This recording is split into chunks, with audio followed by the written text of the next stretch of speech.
Labdien, mani sauc Līga, Eifeja, tas ir mans uzvārds, rādiet man. Man ir ideja, un viņa ir maza. Ja viņa jums patiks, viņa būs liela. Kāpēc viņa sauc šādi, es paskaidrošu Līgu. Es jau 2 gadus vadu katru dienu meklēju ar vienu, tā teikt, labāku veidu, kā vadīt jauniešu organizāciju Inka Rīga. Mēs nodarbojamies ar ļoti dažādām lietām, kas ir visu uzskaitīts, sākot ar pārgājieniem, bērnu nometnēm, ar jauniešu līderības treniņiem un principā arī mākslinieckām nodarbēm, uz ko panesās, tas arī notiek. Un viss notiek par spīti, tā kā visam visu 2 gadus notiek gan starptautiski, gan vietēji, lieli, mazi, publiski, slēgti visādi pasākumi. Forši. Bet man jau 2 gadus liekas, kā var būt tā, ka mēs tā darbojamies, un ir baigi labi, mēs jau kaut ko labu visu laiku dodam pasaulē, bet ir arī ļoti cits daudz jauniešu organizācijas tepat riņķi apkārt, kas darbojās un arī it kā viss baigi labi. Bet kur ir kaut kāds kopsaucējs? Tā, ka man liekas, ka var taču kaut kā vairāk, vai arī, kad citreiz runā par to, ka jauniešu organizācijas neņem nopietni, bet jā, ja katrs par savam tur rušinās, tad neņem nopietni.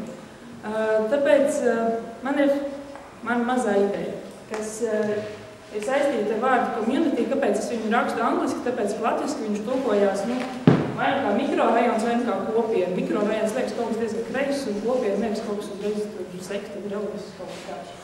Bet doma ir par vienotību, tāpēc, nevis tā, ka tagad visi apvienosimies, bet man ir tāds konkrēts priekšlikums par konkrētu pasākumu, kas varētu notikt pavasarī. Proti, man neliekas tāda forša situācija, ka, piemēram, tu dzīvo mājā, daudz stāvu. Tev tur kaimiņi kaut kādi, tu īsti pat nezini bieži, kā mums sauc, un tu ar viņiem nesveicinies. Ir tā kādam? Jā.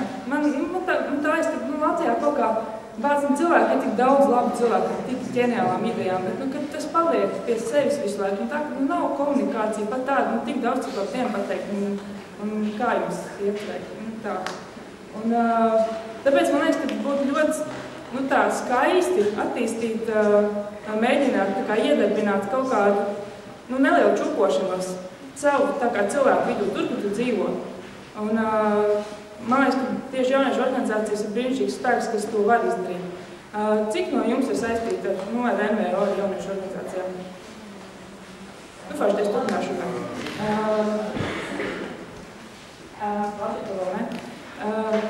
Doma ir tāda, cik daudziem no jums ir mājās, teiksim, kaut kādas mantas, ko jūs vairs nelietojat, vai kaut kādas kā labas, bet kaut kad noderēs, bet netiek lietots, vai bērniņos stāv, vai kaut kas tāds, tāds, kur, man ir toči. Daudz, super. Vai jūs gribētu tās mantas atdot kādam, kurām viņas varētu noderēt? Jā. Ideāli, mēs varam uztaisīt tādu pasākumu, kur mēs vienkārši savā apkārtnē ir viena diena, viena vieta, kur tad lūdzu, pirms tam izreklamēt, tur vedo kartīs un viss tālāk, tur nevajag miljonus, tur pat nevajag 1000, tur vajag daudz mazāk uztaisīt vairākus tādus pasākumus vairākās vietās. Vienā dienā, ko var apvienot ar, ja šogad atkal notiks talkas ar viņu atklāšanas pasākumu, ir ļoti daudz iespējas, kā to īstenot, ir 1000 točīt. Neformālajiem visiem fiški strādā, jūs sapratat, par ko es runāju, kā to var izdarīt. Turpat var tie, kam ir inovatīvās idejas, turpat, kur ir mūsu kaut kādi jaunie mākslinieki, dziesminieki, kas turpat ir ar mieru uzstāties, un tas ir vienkārši jauks pasākums, kur tu iepazīsties, varbūt beidzot ar savu kaimiņu. Un es ticu brīnumiem, es neesmu naiva tajā pašā laikā. Tā es nedomāju, ka tur, jā, tur atnāks 1000 cilvēku uzreiz. Atnāks 30 varbūt, bet tiem 30 tas būs beig forši pasākums. Tu būs ticis vajag no savām mantām, kādam citam reāli tās mantas tiešām var noderēt. Man ienāc tāds mazs piemērs, kad, nezinu, Mākslas akadēmijas studentiem, piemēram, noteikti ļoti daudz skiču, un kaut kas tāds mājās. Es baigi gribētu kādu nopietni, es ticu, ka tur noteikti kaut kas ļoti skaists un patīk zīmējumi un tā. Tādas, teiksim, lietas, tādas ļoti vienkāršas. Un, ja tas pasākums strādā, tad viņš arī rudenī var tikt atkal atkārtots, un tas noteikti nākamajā reizē paņems arī vēl kādu cilvēku līdzi, un tas ļoti var aiziet kā kaut kas ļoti vienkārši. Tāpēc izmantoju iespēju, ka es stāvu šeit jūsu priekšā, kas ir diezgan vienreizēja iespēja. Man tāds manas tāds tā kā, derības. Es tā saprotu, ka jums tā ideja, principā, tā kā liekas, ka ok, vai ne? Jā! Ja es atrodu, ja mani sakontaktē, ja man pienāk klāt pēc tam 4 cilvēki, kas ir ar mieru vēl to organizēt, pēc 2 mēnešiem jūs visi saņemsiet ielūgumu uz šo pasākumu. Okay.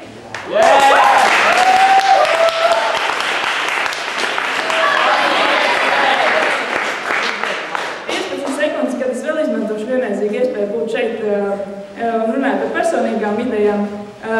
Ja kādam gadījumā ir vajadzīga kāda jauna muzikāla ideja, tad es piedāvāju vienu meiteni ar ģitāru un vēl balsi, un man vienkārši vajag to uzrūpus. Tas ir paškontroli. Paldies!